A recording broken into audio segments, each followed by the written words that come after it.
Shalom saudara-saudara yang dikasihi dalam Tuhan Yesus Kristus. Selamat berjumpa bersama saya Isakar Lijaya dari Isakar Ministry. Isakar Ministry adalah sebuah pelayanan dengan misi yang berfokus pada pembelajaran dan penyelidikan Alkitab secara akurat, teliti, jelas, dan praktis, karena kami percaya bahwa Alkitab adalah firman Tuhan yang tertulis dan 100% benar, dapat dipercaya, dan dapat dipertanggungjawabkan.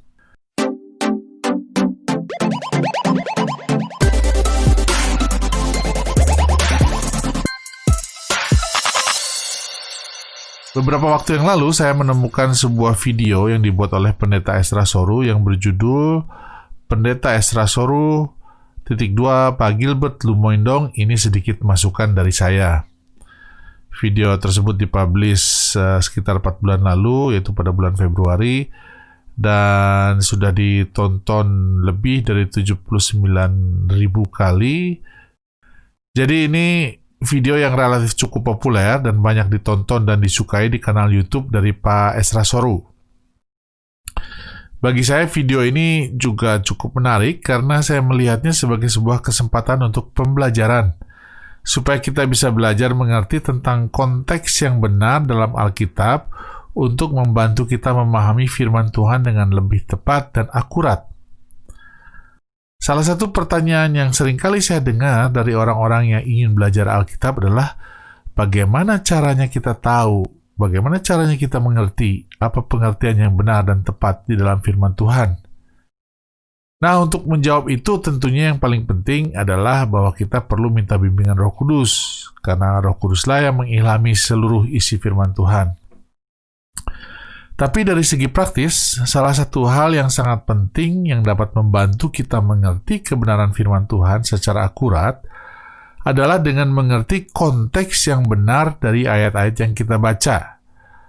Kalau kita mengerti konteksnya, maka kita juga akan mengerti dengan lebih baik, mengerti dengan lebih tepat apa sesungguhnya yang dimaksud oleh firman Tuhan yang kita baca. Karena itu sangat penting untuk kita membaca firman Tuhan dengan konteks yang benar. Nah, pertanyaannya kemudian menjadi, lalu bagaimanakah kita bisa mengenali dan mengerti konteks yang benar dalam Alkitab? Itulah yang akan kita bahas secara detail dan secara praktis dalam video ini. Kita akan belajar prinsip-prinsip untuk mengenali dan mengerti konteks yang benar dalam Alkitab. Nah, setelah kita mengerti, kemudian kita akan praktekkan prinsip-prinsip itu dengan melakukan studi kasus, yaitu dengan menganalisis 2 contoh konteks berdasarkan video yang dibuat oleh Pendeta Ezra Soru tadi. Untuk memberi gambaran apa isi video yang dibuat oleh Pak Ezra tersebut, saya akan putarkan sedikit, tapi speednya saya naikkan 1,5 kali untuk menyingkat waktu. Saudara yang belum pernah melihat video tersebut, saya anjurkan untuk menonton secara keseluruhannya. Linknya nanti saudara bisa dapat di deskripsi video ini di bawah. Saya akan putarkan mulai dari detik ke-32 karena itu yang relevan menurut saya. Oke, nah kita akan saksikan. Tuhan, persembahan bukan untuk membuat gereja kaya, persembahan bukan untuk membuat hamba Tuhan kaya, persembahan bukan untuk membuat pendeta kaya, tapi persembahan adalah untuk jalan yang Tuhan berikan agar engkau hidupnya diberkati. Makanya Alkitab bilang beri, maka kepadamu akan diberi. Takkan yang baik yang dipadatkan, digoncang-goncang sampai melimpah keluar, itu yang Tuhan sediakan. Tahukah saudara, orang-orang pelit tidak akan pernah bisa diberkati. Intinya dalam pemberian ini adalah soal hati. Intinya bukan soal uang, saudara. Intinya adalah soal motivasi.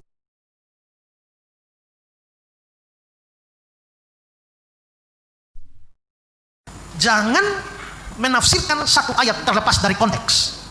Oke, stop di situ dulu.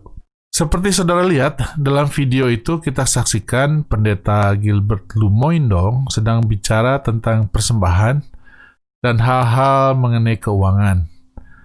Dan kemudian di situ kita lihat Pak Gilbert menggunakan Lukas 6 ayat 38, yaitu beri maka kamu akan diberi, sebagai ayat pendukungnya. Nah, rupanya menurut Pak Ezra, di sini Pak Gilbert sedang melakukan sesuatu yang salah atau yang kurang tepat, yaitu dengan mengutip Lukas 6 ayat 38 untuk bicara soal persembahan atau uang. Karena menurut Pak Ezra, itu tidak sesuai dengan konteksnya. Dalam video itu kemudian Pak Ezra menjelaskan apa konteks yang benar dari Lukas 6 ayat 38 itu.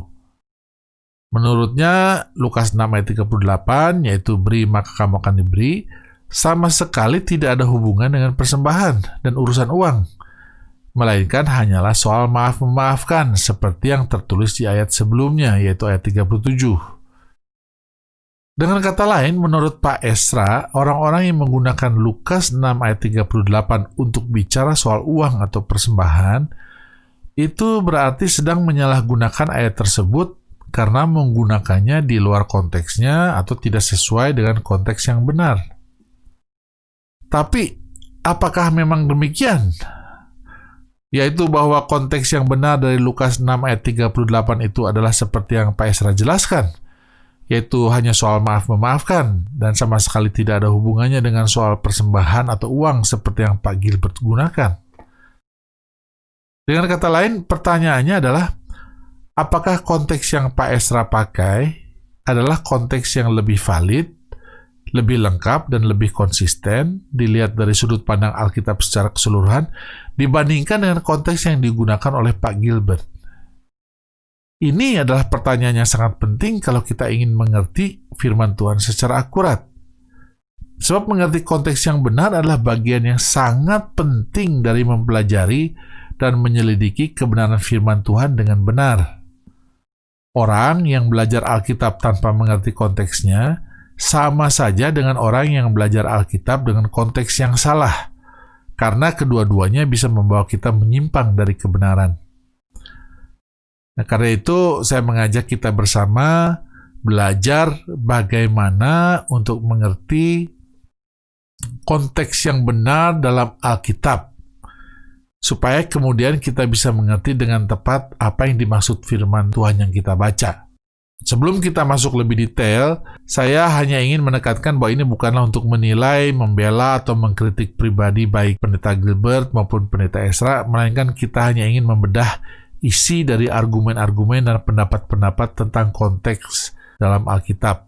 Nah, supaya saudara punya gambaran apa yang akan kita bahas, mari kita lihat agenda kita. Dalam video ini, pertama kita akan belajar secara garis besar apa yang dimaksud dengan konteks dalam Alkitab. Apakah artinya konteks itu? Karena orang sering bilang konteks, tapi tanpa mengerti artinya secara prinsipil. Kita akan lihat ada 6 jenis konteks yang cukup penting, 6 konteks utama yang sangat penting yang dapat membantu kita mengerti firman Tuhan dengan benar. Nah, kemudian setelah kita mengerti prinsip-prinsipnya, barulah kemudian kita akan menganalisis dan melakukan studi kasus dengan menganalisis 2 contoh konteks yang dipermasalahkan oleh Pak Ezra Soru dalam videonya itu. Yaitu yang pertama mengenai Matius 6 ayat 25-34, carilah dahulu kerajaan Allah dan kebenarannya, maka semuanya itu akan ditambahkan kepadamu. Apa yang dimaksud dengan kata semuanya itu? Nah, itu akan kita lihat nanti. Dan kemudian yang kedua adalah mengenai Lukas 6 ayat 37-38 seperti yang sudah kita singgung barusan, yaitu ayat yang digunakan oleh Pak Gilbert untuk menjelaskan tentang persembahan dan keuangan, yaitu berilah dan kamu akan diberi. Sedangkan menurut Pak Ezra itu tidak tepat. Nah, kita akan lihat mana yang lebih tepat. Ya, setelah kita membahas ini semua, mudah-mudahan kemudian kita bisa menyimpulkan apa konteks yang benar, yaitu yang valid, yang lengkap, yang akurat dan konsisten, dilihat dari sudut pandang Alkitab secara keseluruhan, khususnya yang menyangkut 2 kasus ini. Oke, saudara, mari kita masuk ke dalam penjelasan utama. Apa yang dimaksud dengan konteks? Konteks adalah informasi atau data atau fakta-fakta yang berhubungan dengan sesuatu yang sedang kita pelajari, baik itu sebuah kalimat, baik itu paragraf, ide, konsep, dan lain-lain, yang dapat mempengaruhi makna dari apa yang sedang kita pelajari tersebut. Sekali lagi ya saudara, supaya lebih jelas, karena ini sangat penting untuk mengerti arti konteks, sehingga kita bisa mengenali atau mencari atau mengidentifikasi apa konteks dari yang ayat-ayat firman Tuhan yang kita baca. Jadi sekali lagi, konteks adalah informasi, jadi semua informasi yang saudara bisa tahu, data, dan fakta-fakta yang berhubungan dengan sesuatu yang sedang kita pelajari. Entah itu kalimat, paragraf, ide, konsep, dan lain-lain yang dapat mempengaruhi, baik itu merubah, menambahkan, mengurangi makna dari apa yang sedang kita pelajari tersebut. Jadi misalnya, ketika kita sedang mempelajari sebuah ayat atau pasal atau perikop atau buku dalam Alkitab, segala sesuatu yang berhubungan dengan ayat-ayat tersebut yang bisa mempengaruhi pengertian atau makna dari ayat-ayat tersebut dapat kita lihat sebagai sebuah konteks. Setidaknya ada 6 jenis konteks yang penting kita perhatikan ketika kita mempelajari firman Tuhan. Yang pertama adalah konteks sejarah, atau historical context. Yang termasuk dalam konteks sejarah ini misalnya siapa penulisnya, untuk siapa buku itu ditulis, bagaimana sejarah bangsa-bangsa yang ada pada saat itu misalnya, dan seterusnya. Sebagai contoh, kalau kita pelajari kitab Daniel, maka untuk lebih mengerti nubuatan-nubuatan dalam kitab Daniel dengan benar, maka informasi atau data atau fakta-fakta yang kita bisa dapatkan mengenai sejarah tentang Daniel, sejarah bangsa Israel pada saat itu, dan juga sejarah bangsa-bangsa lain yang dituliskan dalam kitab Daniel akan sangat membantu untuk kita mengerti makna yang sebenarnya dari penggenapan atau dari nubuatan-nubuatan Daniel tersebut. Ya, jadi kalau kita mengerti siapa Daniel, mengapa Daniel menuliskan kitab itu, mengapa Daniel dibawa ke Babylon? Siapa Daniel? Apa jabatannya? Informasi itu akan membantu kita untuk lebih mengerti apa yang dimaksud dalam tulisan-tulisannya. Karena identitas Daniel, cara berpikir Daniel saat itu dapat mempengaruhi makna dari apa yang dia tulis. Juga informasi tentang bangsa-bangsa pada saat itu, tentang sejarah bangsa, perkembangan sejarah bangsa Israel, misalkan pada saat itu ketika bangsa Israel sedang mengalami pembuangan, kenapa mengalami pembuangan. Informasi itu kalau kita tahu, maka akan semakin memperjelas pengertian kita tentang nubuatan dalam kitab Daniel. Nah, itu yang pertama, konteks sejarah, historical context. Yang kedua adalah konteks budaya atau tradisi, cultural context. Sebagai contoh, kita lihat dalam Perjanjian Baru misalnya. Seringkali Tuhan Yesus berdebat atau berdiskusi atau berbeda pendapat dengan para ahli Taurat dan orang Farisi mengenai tradisi-tradisi Yahudi.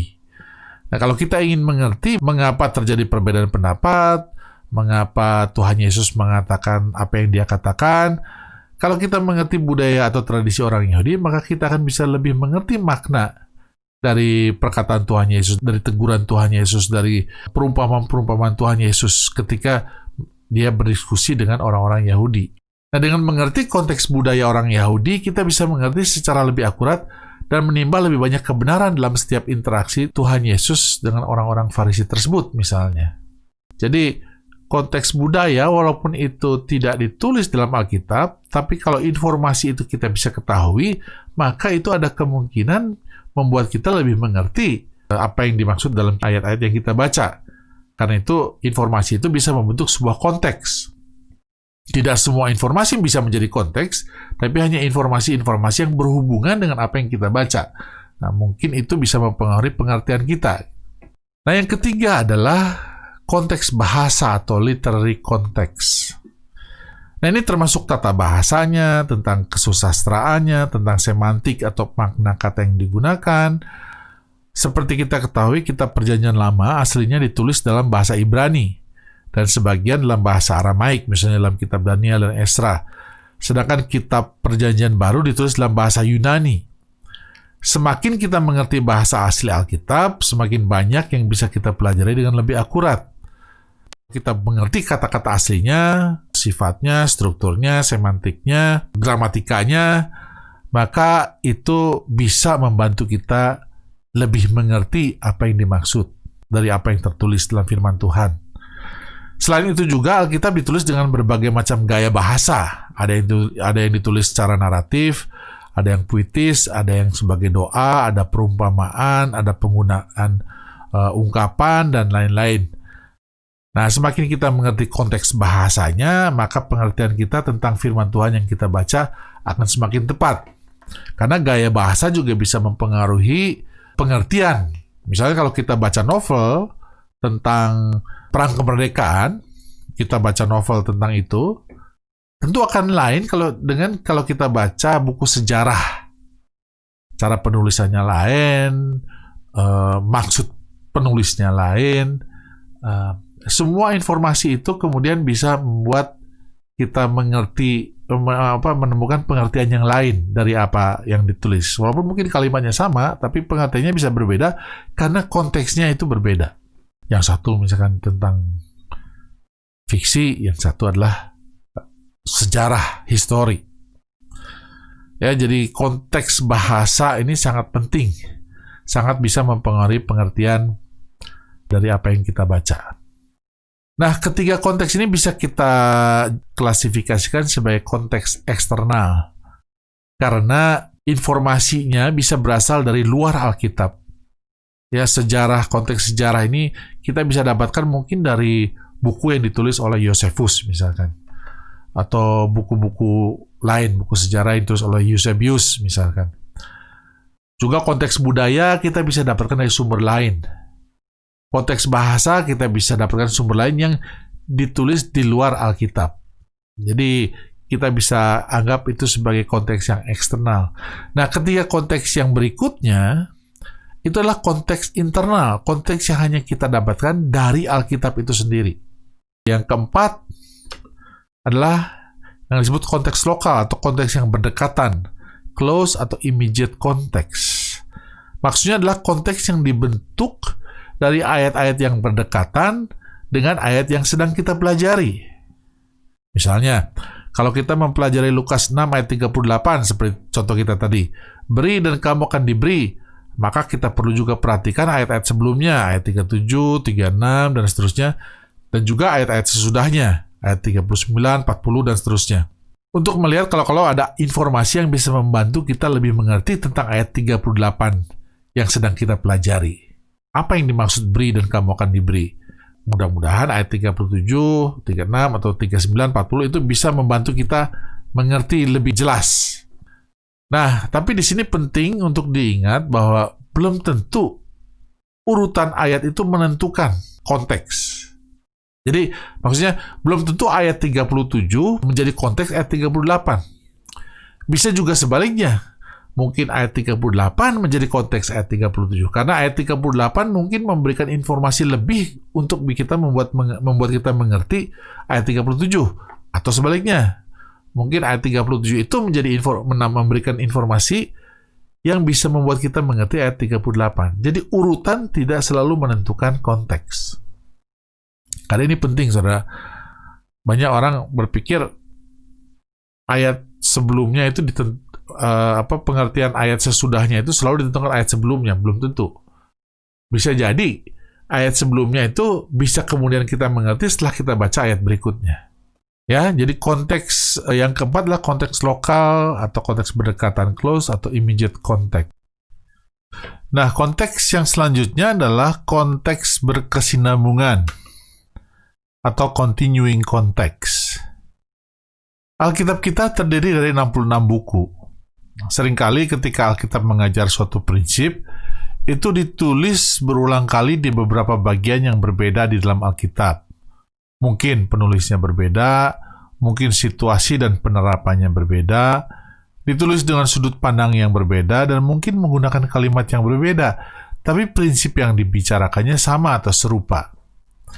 Nah, bagian-bagian ini walaupun tidak ditulis dalam ayat-ayat yang berdekatan seperti jenis konteks sebelumnya, yaitu immediate context, tapi membentuk suatu konteks yang berkesinambungan. Dan karena penulisannya sudah dilakukan dari sudut pandang yang lebih luas, maka seringkali konteks yang berkesinambungan ini bobotnya lebih kuat daripada konteks lokal atau konteks yang berdekatan. Jadi misalnya saudara membaca suatu ayat, dan menurut konteks lokalnya atau immediate konteksnya, pengertiannya adalah seperti ini, tapi bisa jadi setelah dianalisis dengan konteks yang berkesinambungan, bisa jadi pengertiannya menjadi berubah. Sebagai contoh misalnya, prinsip mengenai menghakimi. Dalam Matius 7 ayat 1 dikatakan, jangan kamu menghakimi supaya kamu tidak dihakimi. Kalau hanya berdasarkan ayat itu, seolah-olah kita sama sekali tidak boleh menghakimi. Tapi kemudian kalau kita baca Yohanes 7 ayat 24, dikatakan di situ, janganlah menghakimi menurut apa yang nampak, tapi hakimilah dengan adil. Yohanes 7 ayat 24. Dari ayat ini ternyata boleh menghakimi asal adil. Nah, jadi Matius 7 ayat 1 dan Yohanes 7 ayat 24 merupakan sebuah continuing konteks, karena keduanya bisa saling melengkapi dan mempengaruhi pengertian tentang prinsip menghakimi. Nah, itu konteks yang kelima, ya, continuing konteks.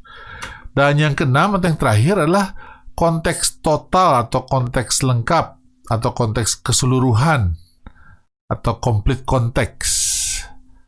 Alkitab adalah kebenaran dan 100% akurat. Saya bicara soal kitab-kitab aslinya khususnya. Kitab terjemahan mungkin saja ada kesalahan penerjemahan, tapi kita percaya kitab-kitab aslinya adalah 100% benar karena semuanya itu diilhami oleh Roh Kudus.